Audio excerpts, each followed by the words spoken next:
안녕하세요. 7월 8일 수요일 아침입니다. 말씀과 함께 새롭게 여는 소망의 아침을 시작하겠습니다. 하늘이 하나님의 영광을 선포하고 궁창이 그의 손으로 하신 일을 나타내는도다라고 시편 19편 1절을 통해 시편 기자는 노래합니다. 오늘 고린도후서 12장 1절로 13절까지 말씀으로 함께 말씀을 묵상하기를 원합니다. 오늘 본문을 통해서 우리는 그리스도인이 가진 역설의 은혜라고 하는 주제로 함께 말씀을 나누려고 합니다. 많은 그리스도인들이 신앙생활하며 영적 체험에 대한 갈망과 기대가 있습니다. 영적인 체험이 우리의 신앙생활에 유익을 주기도 하지만 위험성이 있음을 기억하며 조심해야 합니다. 자신의 체험이 아니라 그리스도를 자랑하며 교회를 유익하게 하는 기회로 사용해야 합니다. 바울은 계속해서 자신이 무언가를 부득불 자랑합니다. 이번에는 자신의 영적 체험입니다. 물론 그는 그리스도 안에 있는 한 사람이라고 표현하고 있지만 그가 바로 환상과 계시를 경험한 사람이라는 사실을 7절을 통해 알 수 있습니다. 그는 고린도 후서를 기록하기 14년 전에 셋째 하늘에 이끌려갔습니다. 바울 당시에 하늘에 대한 수적 개념은 일반적인 것이었습니다. 당시엔 3개 내지 7개의 하늘이 있다고 생각했습니다. 그는 하늘들의 하늘 즉 하나님이 계신 낙원에 다녀온 것입니다. 물론 그의 말대로 그가 몸 안에 있었는지 몸 밖에 있었는지 알 수 없지만 그는 분명 그곳에 갔고 엄청난 말을 들었습니다. 물론 그는 그 경험을 철저히 개인적인 경험으로 간직하고 있기 때문에 그 내용을 구체적으로 기록하지 않습니다. 그래서 그는 말로 표현할 수 없는 말, 사람이 가히 이르지 못할 말로 표현했습니다. 바울의 경험은 충분히 자랑할 만한 것이었습니다. 사실 영적 체험을 자신의 자랑거리로 삼았던 거짓 사도들의 그것과는 비교할 수 없는 신비한 경험입니다.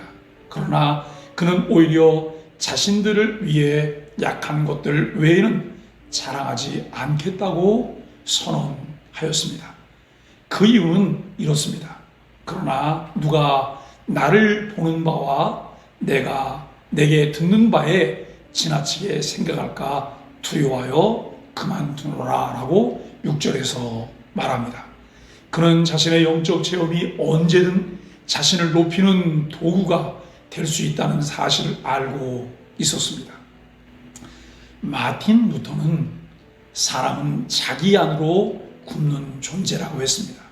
타락한 인간의 본성은 언제나 밖이 아닌 안으로 향합니다.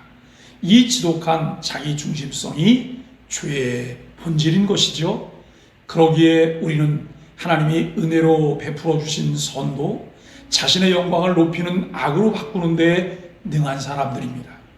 영적 체험 역시 마찬가지입니다. 하나님은 때로 특별한 경험을 통해 자신을 드러내십니다.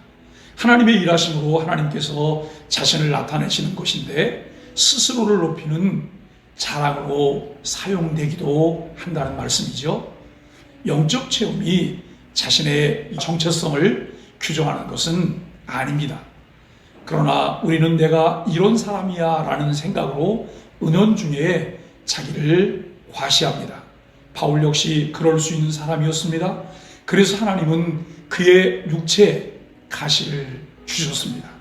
우리는 이것이 정확히 무엇을 의미하는지 알 수 없습니다. 분명한 것은 그가 3번이나 간구할 정도로 고통스러운 무언가 있었다는 것이죠. 그러나 바울은 그것을 주신 이유를 분명하게 이렇게 밝히고 있습니다.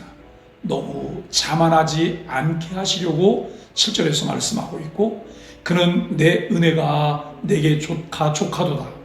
이는 내 능력이 약한 데서 온전하여짐이라는 이제 하나님의 응답을 통해 가시를 주신 하나님의 의도를 깨달았습니다. 그리스도인은 한 가지 역설 안에서 살아갑니다. 나의 능력이 약할 때 비로소 강하게 된다고 말합니다. 그러기에 우리는 여전히 약한 것들과 능욕과 궁핍과 박해와 곤고 속에 있지만 이를 기뻐할 수 있다는 것이죠. 고난을 즐긴다는 말이 아닙니다.